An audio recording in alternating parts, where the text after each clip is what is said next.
So I'd like to start today's video with a tale of fiction that I will in fact tie into the topic of the video. But it's important to mention this because it will help illustrate the point I'm trying to make.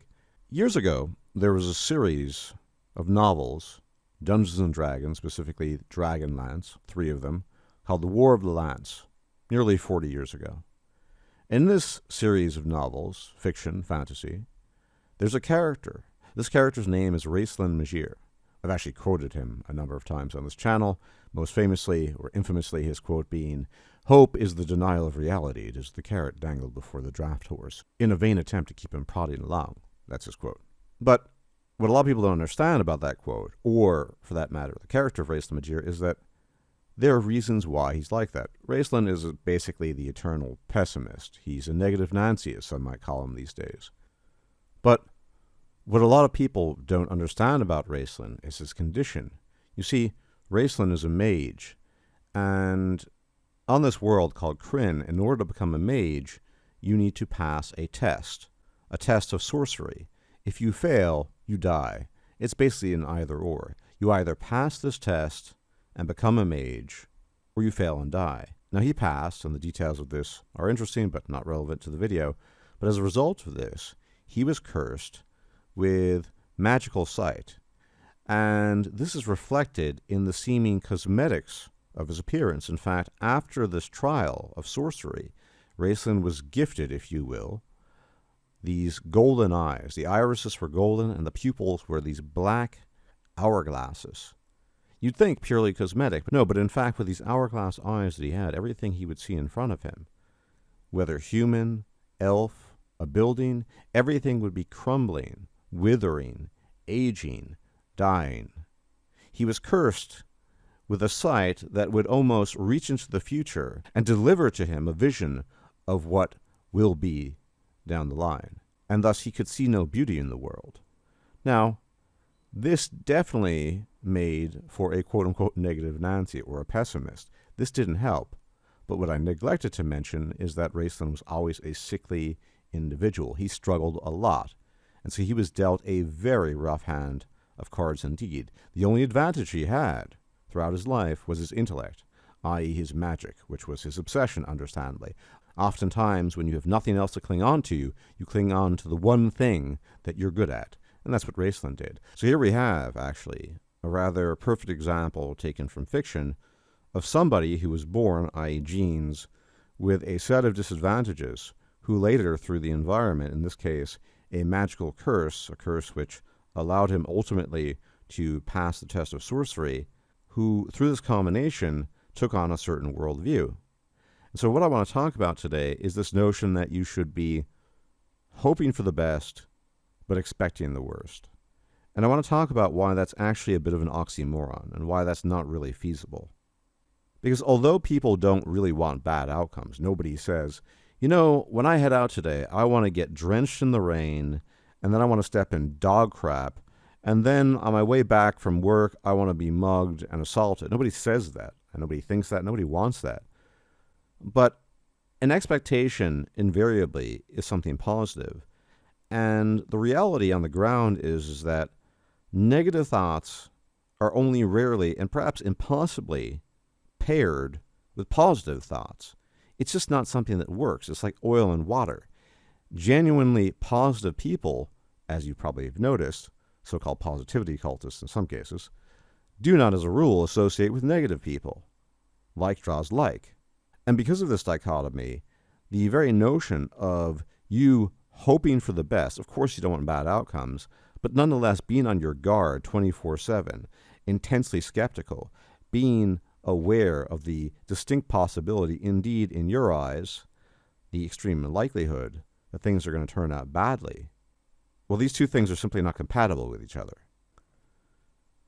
So you're stuck with a real dilemma here, because I do think there is a large genetic component to this, i.e. personality component, whereby certain individuals are just more inclined to be pessimistic, more skeptical, i.e. more negative, and other individuals are just naturally inclined to be more positive, in air quotes, more optimistic, and less pessimistic. These are personality differences, and personality differences ultimately, in largest measure, come down to genetic differences. But what happens when the environment starts acting up?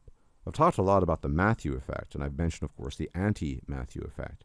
The anti-Matthew effect being things that occur not being positive repeatedly, negative, negative, negative. They build up, and eventually you end up in a space where you're thinking nothing good's going to happen. And that's how you end up in this mentality of expecting the quote-unquote worst.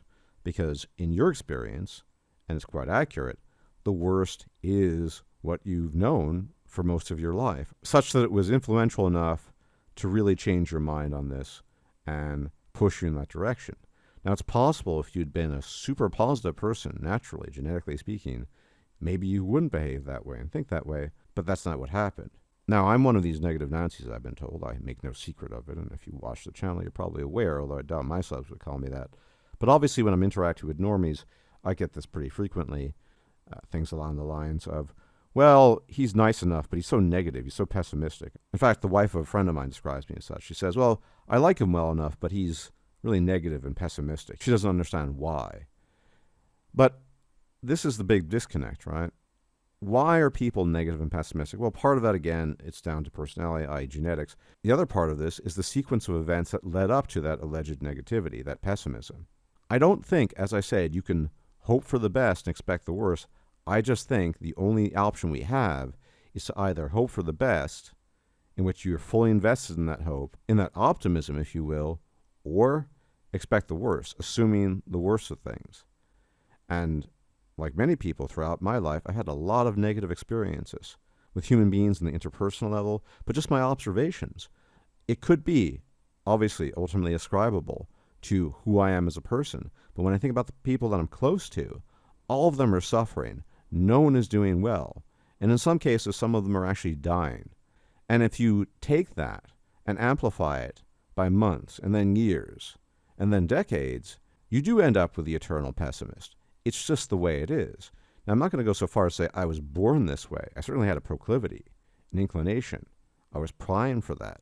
However, life experience led me down this road. Now, for me, it's basically too late. I don't think it's even remotely possible for me to completely shift my mentality and how I've developed. I'm pushing 50 here, so it's definitely too late. However, there are people out there for whom it probably isn't too late. Because assuming the worst, if you look at some of the research, actually doesn't always lead to the best outcomes. So one of the things that seemingly affects at least romantic relationships positively, and I would assume it extends to friendships as well, is assuming good intentions on the other part of the person, not assuming the absolute worst about a person. Is that how I operate? Not really. I won't assume the worst about the person, but I'm extremely cautious. Very, very cautious. Why? Tons and tons of negative experiences that reinforce themselves. You do not cling to a vague hope that isn't reiterated in how life actually plays out in front of you. So again, I think it is oxymoronic. I don't think it's possible. I think you can either hope for the best or you can assume the worst.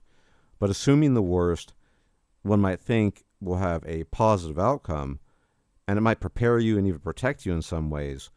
But generally speaking, it doesn't lead to good social outcomes, be it in friendships, romantic relationships, whatever. And again, I think for many people, myself included, it's probably too late. I'm never going to be this positivity cultist. Life has shaped me in such a way that I am what I am. But speaking of the anti-Matthew effect, I've really come to the conclusion that in many cases, in order to be able to help the younger men in particular, that this sort of thing requires active intervention.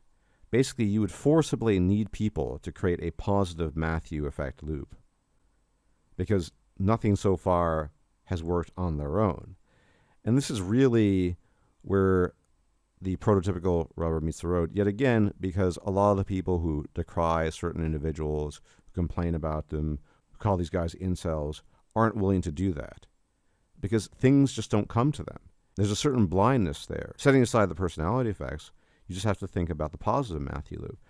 To a person like Chad Williamson, for example, observing certain patterns in other people's lives, the repeated failure, the inability to launch, is completely alien and foreign to him. So why would people like that even want to intervene and help these guys out?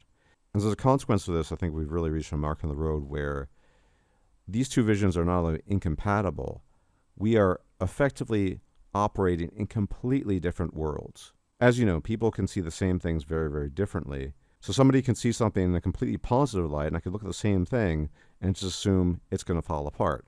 Classic example, I don't know, a couple that's freshly in love.